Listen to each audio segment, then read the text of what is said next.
Бародаро ҳамада салом алейкум. Имрӯз гап мезанем дар бораи ки чӣ хел осон кардан гирифтани РВП-ра, ВНЖ-ра ва российский гражданствора. Қонунҳои нав дар ин бора.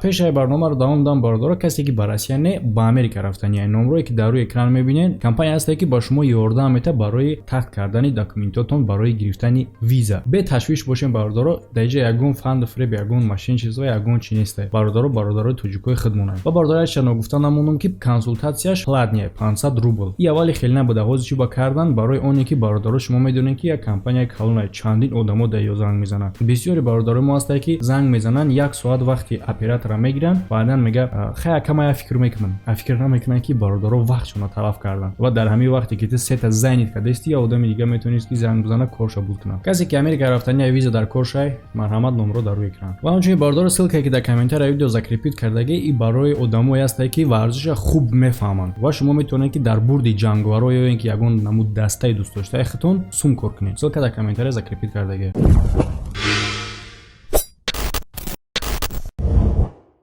Пеш барои муҳоҷиро қонун чӣ гуна буда Россия? Разрешение на временное проживание, яъне ки РВП ба муддати 3 сол дода мешид. Яъне ки ба желание мешид ки 1 сол ба РВП зиндагӣ кунӣ, баъдан документото подават кунӣ барои гирифтани ВНЖ, яъне вид на жительство. Пеш сроки ҳамин ВНЖ 5 сола буд. А 1 ноябри соли 2019 вид на жительство без срок дода мешавад. Яъне ки бародаро чӣ хеле ки буд 5 сол, а 1 ноябри ҳамин сол без срок мешавад. Ва мисли паспортворӣ алиш карда мешавад, яъне ки срок продлит карда намешавад, алиш карда мешавад. Мисол дар 14 солагӣ, 25 солагӣ ва 45 солагӣ. Яъне ки чӣ хеле ки ҳама мо медонем, масалан паспортҳои мо худмон дар ҳамин хел муддатҳо иваз мекунем, ҳамонро мисли ҳамин паспорт иваз мекунем. Но просрочный нест, срок надорад.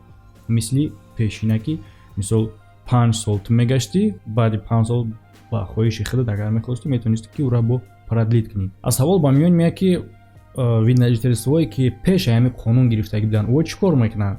Мешавад ки ивазаш кунӣ ба бессрочный. Ва бо як навигари дига аст дар қонун ки ҳаст категорияи одамое ки метавонанд разрешение на временное проживаниеро, яъне РВП-ра бигзаронанд, сразу разрешение на постоянное место жительства бигиранд.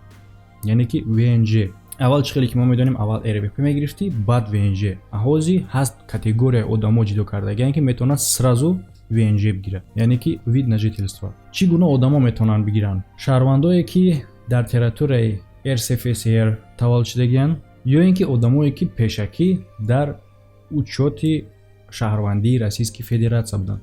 Вид на жительство подается гражданам иностранным, которые родились на территории РСФСР. Категория дигари одамо и одамое ҳастанд ки падару модарошон ё ин ки фарзандошон гражданини Россиянд. Ва категория дигар и студентое ҳастанд ки ба программаи государственни буд кардагия, аъло буд кардагия мактаба метавонанд ки бе гирифтани РВП сразу ВНЖ бигиранд. Ва як тағйироти дига барои госпошлинс, яъне ки ай 7000 рубл зиёд мешавад ба 5000. Ва бо категорияи одамое ки бе квота метавонанд бигиранд.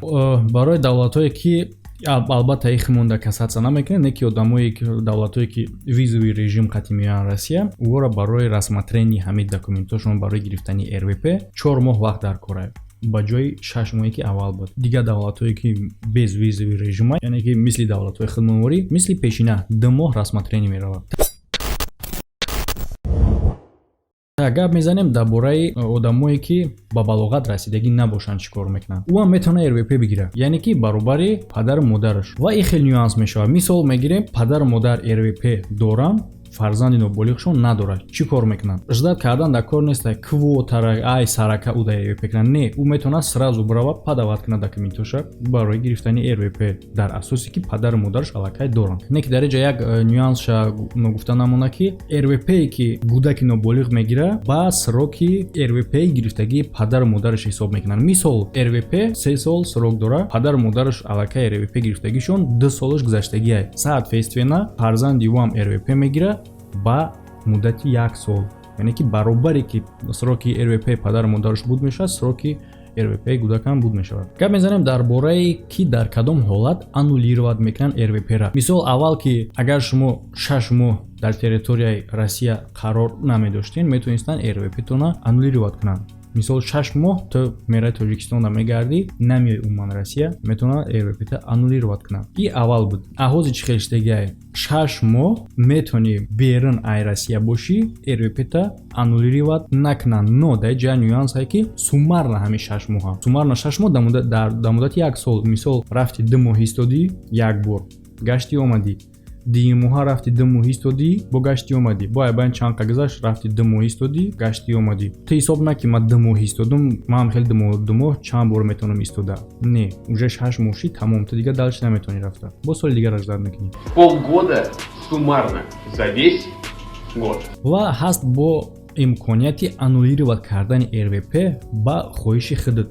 Пеш и кор мумкин набуд. Мисол и барои кадом одам дар коре ки РВП-шо аннулировать кунад. Мисол мегирем одам дар як региони дига РВП гирифтагия мехоҳад ки биёяд дар ин регион бигирад.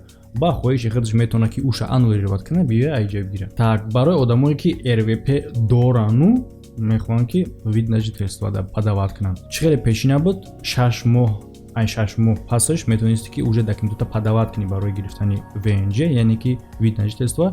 Авози бояд ки 8 моҳ пас подават кунӣ. Худи гирифтани ВНЖ сроки документоятро рассматривать мекунанд, ай 6 моҳ калта мешавад ба 4 моҳ. Яъне ки фаҳмидем ки барои чи ай РВП ба ВНЖ ай 6 то 8 моҳ кардан шуд, барои оне ки худи рассмотрени сроки гирифтани ВНЖ ай 6 моҳ ба 4 моҳ шид. Ҳамин хотир яъне ки ура кӯтоҳтар кардан. Ай РВП ба ВНЖ 2 моҳи дига добавит кардан ва ай ВНЖ 2 моҳша сократит кардан, кам кардан, ки осонтар бигирӣ, тезтар бигириш. Ва албатта иша ба фикрам гуфтем ки ВНЖ бессрочный мешавад, яъне ки аввал мегирифти 5 сол, баъди ки 5 сол буд мешид, бихоҳӣ агар бо давом додан мерафти ура продлит мекарди. Аҳози бессрочный мешавад, пожизненно.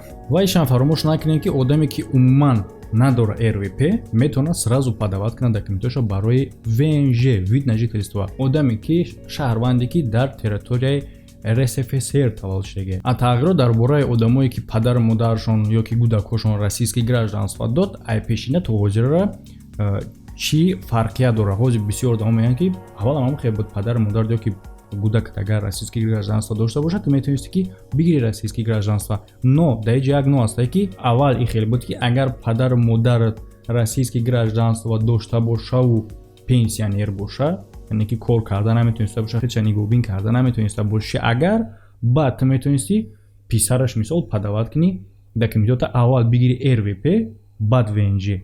А ҳозир сразу метавонӣ ки вид на жительство бигирӣ, независимо ай ӯ ки падару модарата чанд сола ва ҳамин хел гудакам. Ва аш дигараш фаромӯш накунем ки одаме ки ба ҳамин основанӣ мегира ВНЖ, барои ӯ дар кор нестае ки экзамен бута барои русский язык ва законои Российской Федерации ва дигараш. Чӣ хеле экзамен месупорем, ҳамин хел экзамен дар кор месупоридан. Далшиш дар бораи одамое ҳастае ки дар Крым зиндагӣ кардагиянд, депорт кардагиянд ва ӯро химонда касатсия намекунад. Иша мегзарем далши.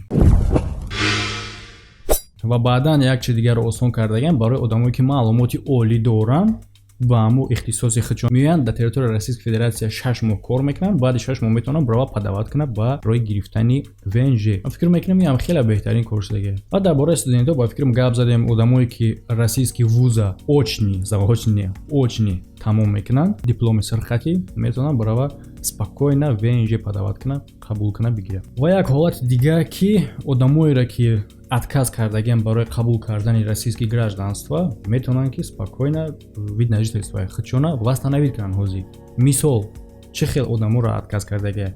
Мисол пеш вид на жительство 5 сол срок дошт, то баъди 5 сол метавонисти барои подаватки документои худа барои гирифтани российский гражданство, паспорти русӣ. Мисол одам 4,5 сол ай байн гузашт, рафт подават кард документошо барои гирифтани Российской Федерация, ура отказ кардан барои ки оли ним соли дига мондагия. Дар ин ҳолат чӣ кор рух метавад? ин ҳолада коро чепе мешавад, яъне чӣ хел одам отказ мекунанд, одам успед намекунад ай сарака муддат кам мондагия документош ҳама месӯзад ва бояд ки ҳамаи этапа ай сарака бигзарад. Мисол аввал ҳами хел буд. Баъд РВП, ВНЖ, исуса бо ҳами дарди сард мешид. Аҳози и хел нестай. Метавона одам свободна боваста навид кунад ВНЖ хича. Фикр мекунам бародаро хеле осон шидагиай. Фикр рахтаихтона дар комментария бинависен ва видеои нав интизор шавем. Ҳамада хайр.